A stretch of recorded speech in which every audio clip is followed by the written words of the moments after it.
Hey everybody, good to see you here on Joyful January, day 23. And today I want to start with just a quick story and then dive into what we're talking about today. Here's how the story goes. It says a farmer and his son had a beloved horse who helped the family earn a living. One day that horse ran away and their neighbors exclaimed, "Your horse ran away! What terrible luck!" The farmer replied, "Maybe so, maybe not."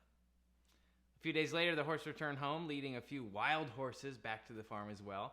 And the neighbor shouted out, "Your horse has returned," and brought several other horses with him. What great luck. And the farmer replied, "Maybe so, maybe not." Later that week, the farmer's son was trying to get one of the horses to be broken in, and she threw him to the ground, breaking his leg. And the neighbors cried, "Your son broke his leg. What terrible luck." The farmer replied, "Maybe so, maybe not." A few weeks later, soldiers from the National Army marched through town, recruiting all the boys for the army. They did not take the farmer's son because he had a broken leg. The neighbors shouted, "Your boy is spared. What tremendous luck." To which the farmer replied, and you can guess it, "Maybe so, maybe not."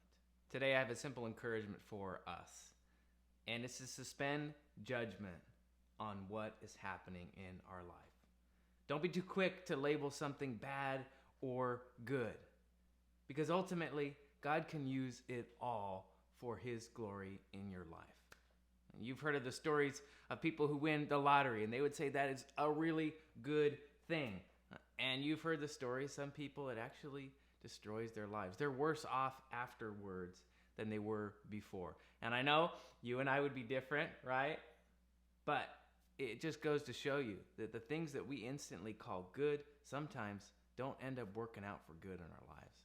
So a lot of times we just don't know if what's happening right now in your life ultimately is going to be a blessing to you or ultimately going to be something tough that you got to work through. And we just need to allow God time to work it out in our life, to show us, to walk beside us.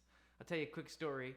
In college, I was driving. I was actually at a stoplight, and I was doing something very bad that I don't recommend. I was looking at my phone while I'm sitting at this stoplight. I get it. I shouldn't have been doing that. And while I was looking at my phone, I accidentally kind of let my foot off of the brake, and I just rolled into the car in front of me.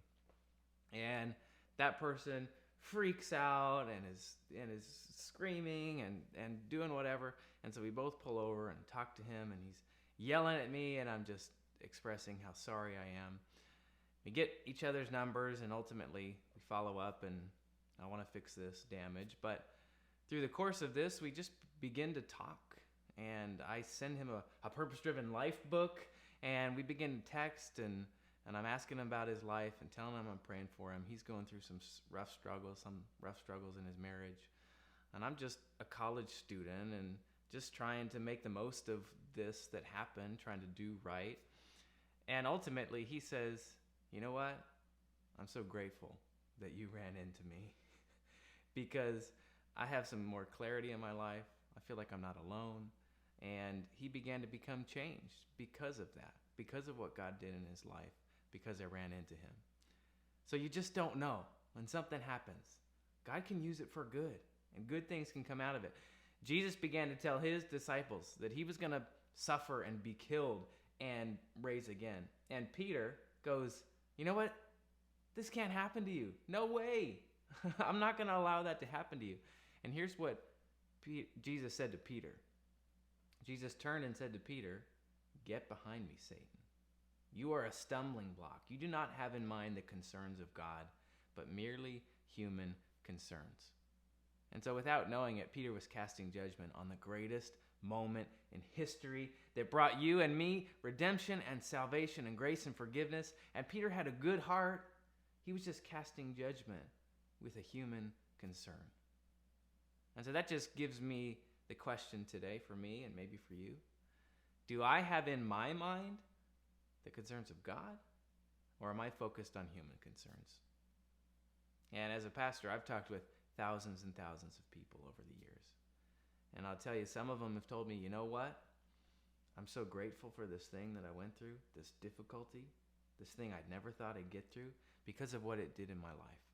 It changed me, and God used it. And you know what? I'm grateful for that. I hear that. And to me, that just says we just need to take a step back sometimes and suspend judgment on the things that might be happening in our life and seek God in them. And so that's the challenge today. Is there something in your life you need to suspend judgment about? You just need to say, you know what, God?